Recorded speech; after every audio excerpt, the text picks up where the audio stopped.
نے ارشاد فرمایا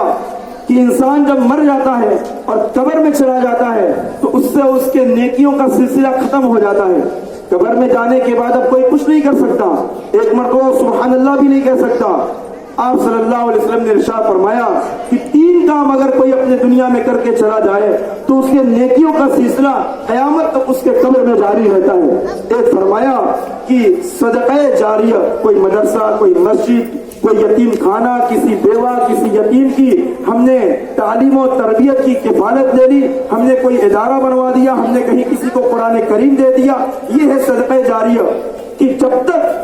اس مدرسے سے, مکتب سے, مسجد سے, اس اسکول سے اس یتیم بچے اور غریب اور مسکین بچے جب تک وہ علم سے اور اچھی چیزوں سے فائدہ اٹھاتے رہیں گے اس کا ثواب ہم تک پہنچتا رہے گا. کسی کے لیے پانی کا نظم کر دیا, کسی کے لیے کسی کا گھر بنوا دیا گیا, کسی کے گھر میں کولر نہیں ہے, پنکھا نہیں ہے, ہم نے ہواؤں کا انتظام کر دیا,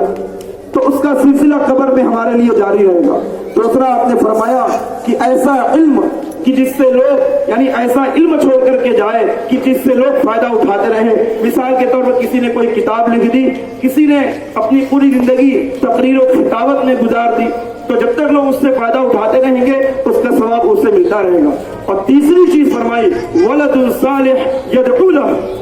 کہ نیک اولاد جو اس کے جانے کے بعد اس کے لیے دعائیں کرتی رہے. یعنی نیک اولاد اگر ہم چھوڑ کر جاتے ہیں تو قبر میں بھی ہمارے لیے وہ نیکی کا ذریعہ بنیں گے, اور پوری زندگی جب تک وہ ایک اچھا انسان بن کر, ایک نیک انسان بن کر اپنی زندگی گزارتا رہے گا اس کا ثواب ہمیں اور آپ کو اپنی قبروں میں ملتا رہے گا. اس لیے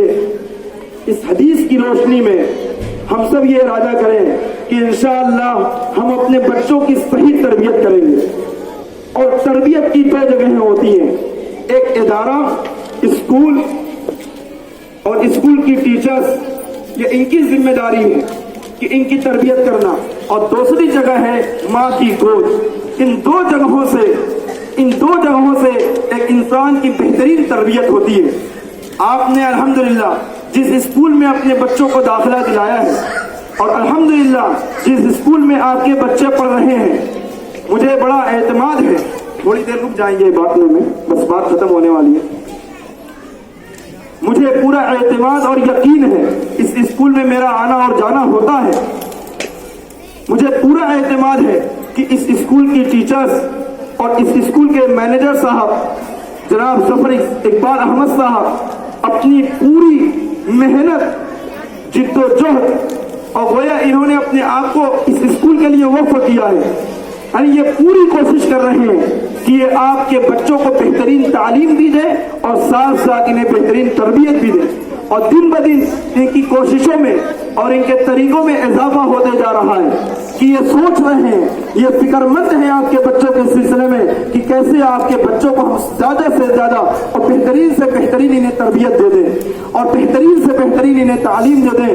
اب اگلے سال انشاءاللہ انہوں نے کوشش کی کہ بہت سارے بچے اپنے محلے میں رہ کر کے قرآن کریم نہیں پڑھ پاتے ہیں, تو انہوں نے نظم کیا کہ ہم اسکول میں ہر بچے کو ہم قرآن کریم کی بھی تعلیم دیں گے, اور انشاءاللہ کلاس 3rd اور 4th تک جاتے ہوئے بچے یہاں پر قرآن کریم بھی ختم کریں گے.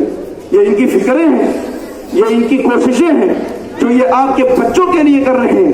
اب میں آپ سے پوچھتا ہوں, آپ نے جس اسکول میں داخل کیا, یہ اسکول تو محنت کر رہا ہے, یہاں کی ٹیچرز محنت کر رہی ہیں, یہاں کے مینیجر اور ذمہ دار محنت کر رہے ہیں, اور آپ کے بچوں کے لیے کر رہے ہیں. اب آپ کے اوپر ہے اور آپ کے ہاتھ میں فیصلہ ہے کہ آپ ان کا کتنا ساتھ دیتے ہیں. ایک تعلیم میں سب سے ضروری وہ 100% حاضری ہوتی ہے کہ ہر ماں یہاں سے ارادہ کر کے جائے کہ ہم اپنے بچوں کو ناغہ نہیں کروائیں گے, ہم ایبسنٹ نہیں ہونے دیں گے, ہم ہر چیز کی قربانی دیں گے, ہم مائکے جانے کی قربانی دیں گے, ہم شادی بیاہ کی قربانی دیں گے, لیکن ہم اپنے بچوں کی تعلیم کا نقصان نہیں ہونے دیں گے. کرتے ہیں انشاءاللہ ارادہ. آواز نہیں آ رہی ہے. اور دوسری چیز کہ بچوں کو گھر پہ پڑھانا, گھر پر پڑھنے کا پابند بنانا, یہ ایک ماں کے لیے, ایک باپ کے لیے بلکہ یہ پورے گھر والوں کے لیے انتہائی شرمندگی کی بات ہے، انتہائی شرمندگی کی بات ہے کہ اس کا بیٹا اور بیٹی بغیر ہوم ورک پورا کیے اسکول میں آ جا رہا ہے۔ تم کیا سمجھتے ہیں؟ کسی دوسری جگہ ذلت ہوتی ہے، یہ ایک بہت بڑی ذلت ہے، یہ ایک ماں کی غیر ذمہ داری کا ثبوت ہے، ایک باپ کی غیر ذمہ داری کا ثبوت ہے کہ اس کا بیٹا بغیر ہوم ورک کیے اسکول میں آ رہا ہے، وہ اپنی ذمہ داری پوری نہیں کر سکا۔ تو یہ آپ کی ذمہ داری ہے کہ جو کام انہیں دیا جائے آپ بھرپور کوشش کے ساتھ، یعنی پورا ہوم ورک کرا کر کے انہیں اسکول میں بھیجیں، اور پھر گھر آپ بتائیں کہ ٹیچرز کا احترام، استاد کا احترام، ماں باپ کی اہمیت بتلائے، باپ ماں کی اہمیت بتلائے کہ تمہارے ماں کے قدموں کے نیچے جنت ہے، اس کا ادب و احترام کیا کرو۔ باپ بتائے، ماں کہے کہ تمہارے ابا کے قدموں کے نیچے جنت کا دروازہ ہے، وہ تمہارے لیے جنت ہے، وہ تمہارے لیے جنت کا دروازہ ہے، تم ان کا ادب و احترام کیا کرو۔ یہ ایک ماں باپ کی ذمہ داری ہے کہ دونوں ایک دوسرے کے لیے، ایک دوسرے کو، اپنی اولادوں کو باادب بنائیں۔ انشاءاللہ اس طریقے سے اگر ہم محنت کریں گے، اور ایک ماں باپ بھی محنت کریں گے اور اسکول بھی محنت کرے گا، تو آپ کی یہ ایک بچے یہ ایک بہترین نسل کے ساتھ تیار ہوں گے۔ اور اس کے علاوہ کبھی بھی تعلیم اور تربیت کے لیے ہم پیسوں کا منہ نہ دیکھیں۔ کتنے لوگ ہیں جو صرف پان اور گٹکے میں روزانہ کا 100 اور 200 روپیہ خرچ کر دیتے ہیں، چائے میں 50 اور 100 روپیہ خرچ کر دیتے ہیں۔ ایک معمولی آدمی سے میں نے پوچھا آپ کتنا پان کھاتے ہیں بھائی؟ کہا مجھ سے 200 روپے کا روزانہ خرچہ، 200 روپے کا، صرف پان کا 200 روپے کا روزانہ خرچ، مہینے کا 6000 روپیہ ہو گیا۔ 50 روپے کی چائے پاک ہوٹل میں پی جا رہا ہے، مہینے کے 1500 روپے ہو گئے۔ گھر میں 5-6 موبائل ہے، 10 ہیں تو 10 کے پاس بڑا موبائل ہے، 250 روپے کا 300 روپے کا ہم ریچارج کراتے ہیں، مہینے کا 3-4 ہزار روپے کا ریچارج ہو جاتا ہے۔ اور اسی طریقے سے شادی بیاہ کا ماحول چل رہا ہے، وہاں 1000 وہاں 500، پتہ چلتا ہے کہ ایک شادی میں صرف کھانے والے کا 30,000 اور 40,000 روپے خرچ ہو جاتے ہیں۔ گویا کہ اور ایک اسکول میں 300، 400، 500 تعلیم و تربیت کے لیے جو خرچ کرنا پڑتا ہے تو بہت بوجھ ہوتا ہے۔ 300 روپیہ فیس ہے، 100 روپیہ بڑھ گئی،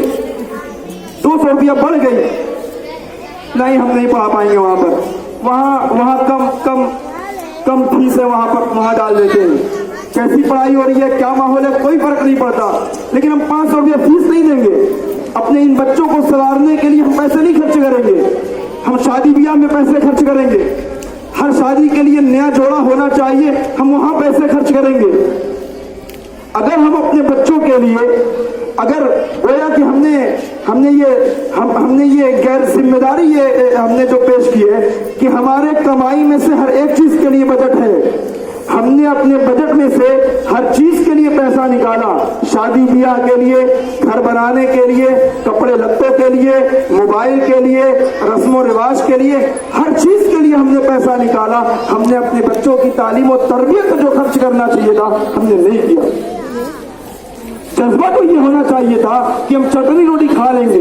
ہم اپنا گھر پرانا رہنے دیں گے، لیکن ہم اپنے بچوں کے لیے ہم اپنا پیسہ خرچ کریں گے، ہم اسے ایک اعلیٰ انسان بنائیں گے،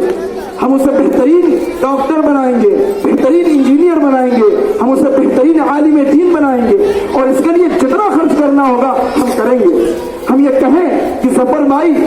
آپ مجھ سے جتنا چاہیے لیجئے، لیکن بس میرے بچے کو آپ اچھا بنا دیجئے، آپ میرے بچے کی بس صحیح تعلیم و تربیت کر دیجئے، ہم پیسہ خرچ کرنے کے لیے تیار ہیں۔